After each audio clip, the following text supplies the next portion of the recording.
Good afternoon, Professor. So, for my Zine project, I organized my family story around adoption, identity, housing, instability, service, and future responsibility. The main point of my Zine is that my life and my family's history were not shaped by just one thing, that they were shaped by my family's decision, economic systems, institutions, and the way people respond when life happens to them. One major part of my Zine focused on my adoption. Um, for that, I interviewed my mom, Gina, who became my adoptive mother when I was young.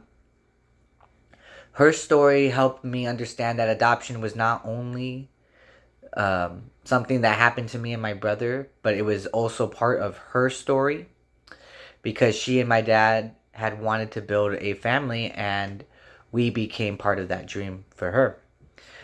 This connects to the idea of storytelling as knowledge because paperwork can show that the adoption happened, but it cannot fully explain the love, the responsibility, and the meaning behind it.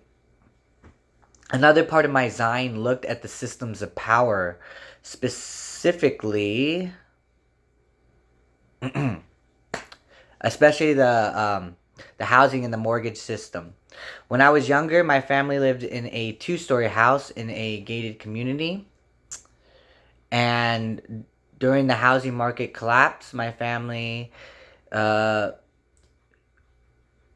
moved from that two-story house into a manufactured home.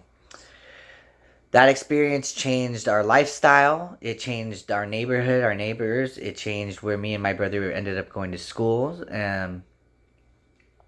So looking back, I can see that it was just not a personal family issue, but it was connected to larger systems like the banks, the mortgages, the housing market.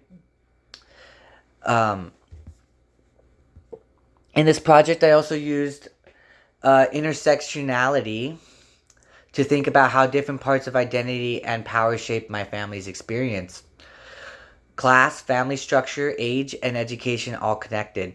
As a kid, I did not have control over the decisions being made, but I still experienced the effects of them.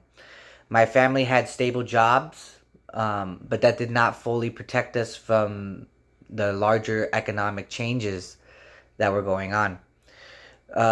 For community culture capital, I focused on forms of capital I am building for the future. One of those being navigational capital because I am because I am learning how to move through school, um, the military, and now through a path through radiology.